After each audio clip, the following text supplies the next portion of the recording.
thank everyone for tuning into my little show and, supporting and asking the questions when they do feel inspired to do so. I always find it interesting, especially nowadays when we're in such a high technologically advanced society. It's very interesting that not many people share how they gain this wisdom or gain a sense of peace and consciousness and all these things. I sometimes surf through Twitter, and what I realize is that a lot of people talk a lot, but I don't know where they're gaining these experiences or this wisdom from. It's great to read astrology downloads and all these things, but until you start to incorporate them into your everyday life, you are kind of just playing around still. So that's something I wanted to mention in terms of why I specifically share certain things from my own personal experiences and life in general. I think that it's a way that I've personally learned. So I don't know how else to share certain thoughts without sharing what I've experienced. But I actually wrote down some of the questions that, here they go, some of the questions that were asked of me this week. And thank you. Have all black men sold out? What are my opinions on Nate Parker and Donald Glover? That was one of them. And I'm going to start with that because, I can't necessarily speak for all black men. Race right now and race identity is such at an all-time high. What I will say is that I don't know. I don't know Nate Parker and I don't know Donald Glover, but what I will say is that there's an expectation, a great expectation on men that are in Hollywood to, I guess because they portray black men on screen and they portray like men that are, down for the cause. It's almost as though that's what they have to reflect in their everyday life. Excuse my ghetto Tupperware, but I add some alkalinity and some cell food drops, so I keep it in glass. Anyway, it's a very long topic of discussion because everyone has a different given circumstances and a different set of experiences amongst their own people. I'm a black woman, I'm a person of color, but I also have a racial, I also identify with a nationality, right? So in having a nationality, it's very interesting because it doesn't negate my culture, it doesn't negate the fact that my family's from Panama, and it doesn't negate the fact that I'm a black woman. But right now I'm not talking about nationality, I'm talking about color. And black men in general, have they sold out? What type of black men? What is selling out? What's your definition of selling out? All of those things really are pertinent and matter when you ask such a certain question, right? For me, I don't think that they did anything that they couldn't actually do. Meaning that a lot of black men that are in Hollywood right now, I would say 98 to 99% of them, are married to white women. It's not anymore just a happenstance. We're seeing a pattern of set behavior. And when that happens, of course, people start asking questions.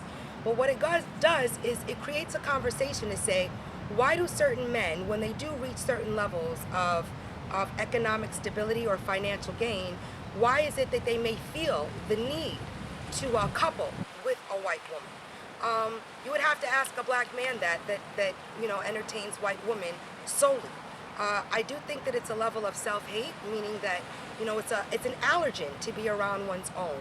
And if you're allergic to being around your own people, I'm not saying that the people aren't toxic. For me, what I've realized is that as much as I love my own people, they oftentimes don't and aren't in a space of being able to return that same energy. So instead of me wiping out the whole black race and black people in general, I just say, and I've noticed that a lot of black people are in pain. And for some reason, I might remind them of certain things. But again, we have to remember to not take things so personally and so literally, because that's kind of what the game is about as well, is to really be personally affected and to take things to such a personal point that you're unable to have a dialogue about it. And we don't want to get to that point. So for me, I wouldn't say that they did anything that they couldn't do. But it is interesting that, like I said before, 98%, and I'm just making that number up, a lot of black men that are successful in Hollywood have coupled, and you'll notice, are with white women. Now, it's a number of questions. It opens up the dialogue of where they went to school, who they were loved by, if black women felt them. A lot of black men that entertain, because I have talked to certain black men that do date white women and have really only date white women. And rather than write them off, I'm like, you know, what they've ended up saying is that, you know, at the end of the day, it's just what they feel comfortable in entertaining, because black women either equate headaches or those that don't say that usually just say it happened because, you know, we met, we fell in love, we were in school, we shared certain commonalities, and that can very well be a real reality for certain men. What I realized in going to college, going to Syracuse, is that you definitely make a choice. What I realized was that as much as I was exposed to in high school, I went to performing arts in the city, LaGuardia, shout out to LAG. I went to LaGuardia, but what I realized is it was extremely integrated. When I went to Syracuse, it was a totally different experience. It was extremely segregated, and what I realized is, you know, all black folk chilled with black folk, certain types of black girls hung out with each other. It wasn't a melting pot the way that it was, or the way that it can be described, you know? And what I realized that in being the only black woman in my class at the time to be a theater major, right? What I realized was, okay, I'm used to this feeling, but in New York, I was never the only one. You know, there was a couple of us, but I was very rarely the only one. So I'm used to it. I entertain it. I have a scholarship. I want to finish college. I'm 17. I graduated at 21. What I learned in college was something that I discovered very quickly. I love being black. I love my color. Has nothing to do with what I experienced in college. What I realized was, in order to hang out with the black girls and the black women that I met, and this was basically all the women on the quad, majority of the black women were entering sororities or were doing like the whole AKA thing, and that was a big, you know, commonality amongst that group of people, black women in general. So usually when I hung out with black women, it was, what sorority am I looking to join? Who am I chilling with? It was very cliquey and very materialistic oriented. Now that's whack because I'm a black woman, but you know, when you don't come from much, oftentimes labels and how you look on the outside is used as a disguise to try to kind of act like you're broke, right? So at the end of the day, what I realized is the black culture there was very much like that. And because I did not want to join a sorority, I was interested, and I really, you know, people didn't want to hang out with me. So my question very early, my freshman year, I loved smoking weed in college, and I realized the white people that I met that were theater majors, shout outs to Terry Leonard, shout outs to Samantha Berliner, and I'm doing that because we were really, really close. Stoners, people that were a little, you know, creative, all of that. And I say stoners because when you smoke weed, that's what people basically call your clique. You're like the weed stoner hippie clique. I didn't wear Birkenstocks, I didn't listen to Fish, I didn't listen to Grateful Dead, but I wasn't adverse to listening to it. And I wasn't adverse to discovering and going to Grateful Dead shows and all these things. So at the end of the day, it was one of two things. Either hang out with these white folk who give me no problems about smoking weed, hit me off with free herb, pick me up in the middle of snowstorms, ask if I need anything, are just there for me. And black folk, funny enough to confess, were the exact opposite. It was like, where do you come from? Who do you think you are? Who's your boyfriend? What clique are you in? What sorority do you hang out in? Do you have a car? Are you a this? Are you a that? What are you gonna do for me in order to pick you up? And I was like, hell no, I'd rather hang out by myself and with people that enjoy my company than beg for the approval of that which I feel I come from anyway. But if it's that difficult, then I don't even need to be a part of it. So I hung out with the white hippie theater crowd. And what that did is it put me in a rung of all these young, wealthy, really wealthy kids that somewhat didn't want to even use their parents' money, you know? That was a big conversation that I always had with Samantha. Her father owned Good Humor Ice Cream. She came from a very wealthy family, but Sam was extremely down to earth. She was extremely chill. We loved the same music. She listened to nothing but hip hop, of course. And I didn't hold that against her. I loved her. She was a great woman. She was good to me. She was willing to pick me up, especially for me. I lost my mom my sophomore year of college. And crazy enough, Jen Meyer, who's married to Toby Maguire, was the young lady that drove me to the airport. And I say that because I really appreciated these young women. I appreciated them in my life then, and I was always around, I was always there. But in the back of my mind, I'm like, are these people really gonna be there for me after college? Because one thing I know is rich money don't like entertaining broke money. Unless you're coming up with them, it's not something that they entertain. They feel guilty about what they have. They don't ever want to talk about their wealth. They don't want to think it. And I know because I lived with one for 4 years. And at the end of the day, there was a lot of balance because it was this illusionary, reality where we were all on the same plane. We lived off campus, but we all paid the same bills. Things were kind of this comfort reality zone. And I say that because I always had the conversation with her like, yo, as soon as we graduate, watch how shit switches up. Why would you say that, Celina? I'm always going to be in your life. Nah, I don't think so.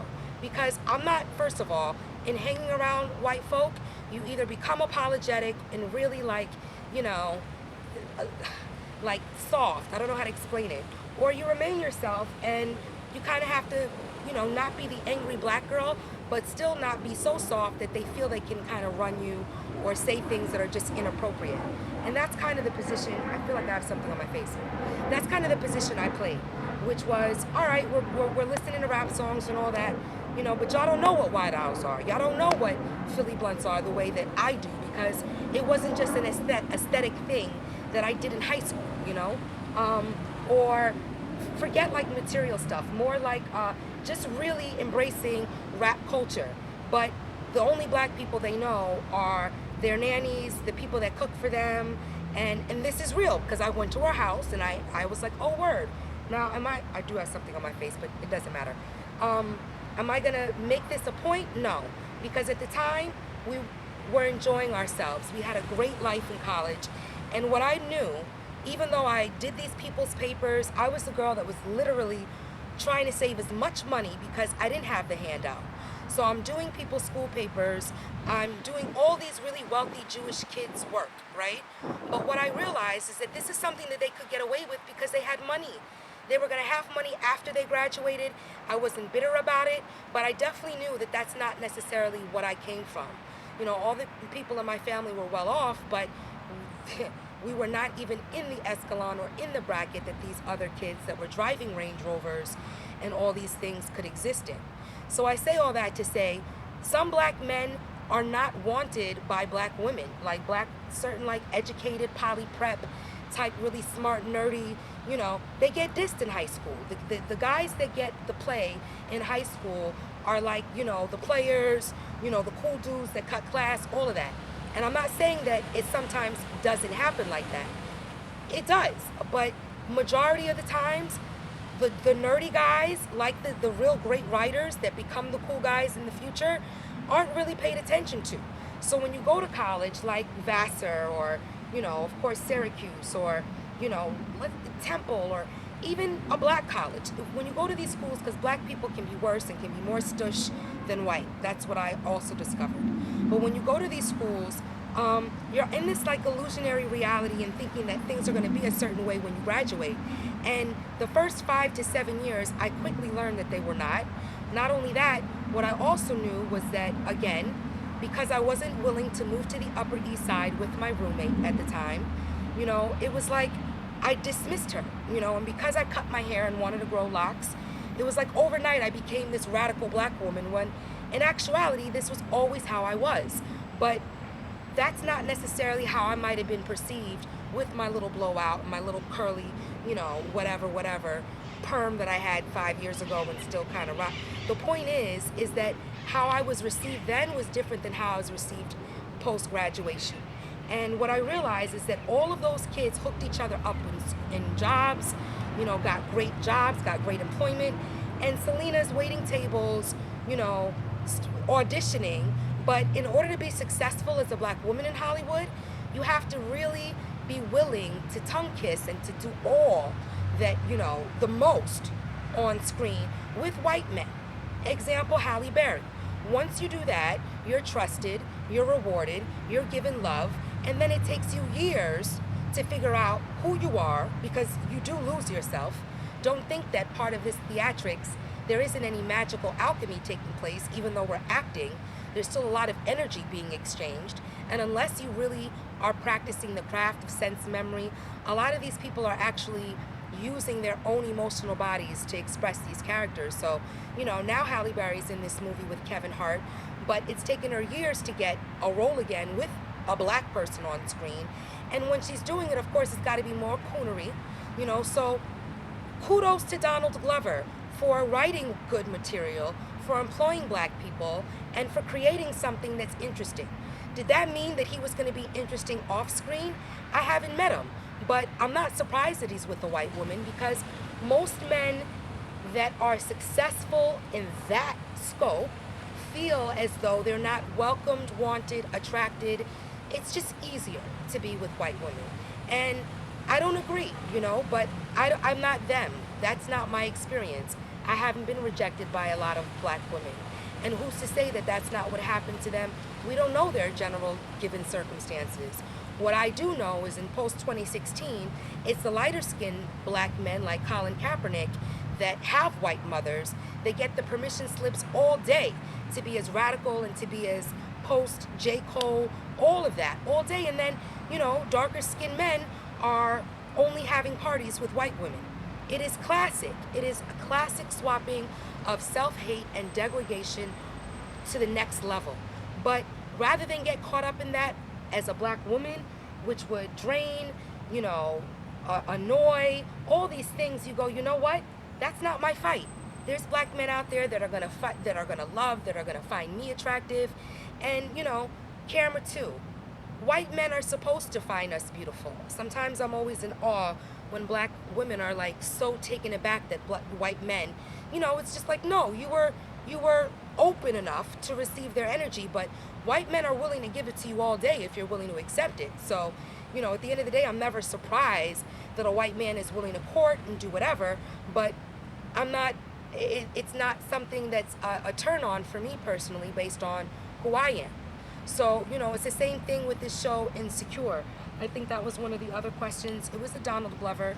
And then another question was, how do I feel about, what are my thoughts about, I haven't seen Insecure because I don't have cable and I don't have one of those stream things, but I read about it and I know about it. And funny enough, I was talking to a good friend of mine the other day, and he was like, what's funny enough about, Insecure, I was like, yeah, it's crazy that, the new face of the insecure woman would be this natural hair. He said, yeah, but that's what natural hair women are like now. They're not these strong black women. That's just the aestheticism. That's just what's on the outside, Celina. And unless you have the patience to, I guess, find out or talk to them or do the work, you'll just either assume that they're really like, strong, self-loving, all of the attributes that equate to really being unapologetic. When in actuality, there's so much apology taking place for not only natural hair women, but for black women in general. One thing that black women do know is in order to exist in Hollywood, you have to be willing to play both roles, and that's the same that goes for black men. And it's probably even more of a commitment because in seeing how many black men are with white women, it's not a happenstance anymore, like I said. It's something that is very interesting to study, but unless black men are open enough to talk about why, we're only going to be assuming. And that's basically what I'm doing, is I'm assuming as best as I can, but at the same token, it's like, a lot of men that portray strong roles on camera usually have a little bit of difficulty balancing that act in real life, i.e. Will Smith. Amazing actor, great American actor on screen, but I noticed that a lot of his personal choices in communication and how he represents himself now as a black man is a lot different than, of course, what he portrays. But hello, he's an actor. No one said, and he never signed a contract that said, I would be this strong, and he's actually the last couple months probably been the most vocal. But, these black men don't have a responsibility outside of what they want to feed. And oftentimes that's, when they do go to college, even myself, I knew right away, either I'm going to be this apologetic black woman who is so thankful and talking to my friend Samantha, because we didn't remain very close. She married very wealthy, or God forbid I even say that, right? But when you come from money, regardless of the work that you and your mate go through, you still, if you wanted to, I know personally that she could still rely on her trust fund and things that are there, and that's actually amazing. We want that for all of our children. But I don't want my child to also be guilted and to feel as though he can only entertain a certain economic class because he comes from such or because he is in such. That's horrific within itself, but it's a part of reality. And in talking to her, I always wanted to work with her. Her has great connections, and we both wanted to do amazing works. But what I realized is in telling whatever story we were thinking of creating, I always had to be like the apologetic black girl that like was so excited, or like, the black and the white girl, and doing kind of the stereotypical, when in actuality, I was the one that kind of helped allow her to realize she didn't need to be, doing certain recreational drugs outside of, the little joint here and there.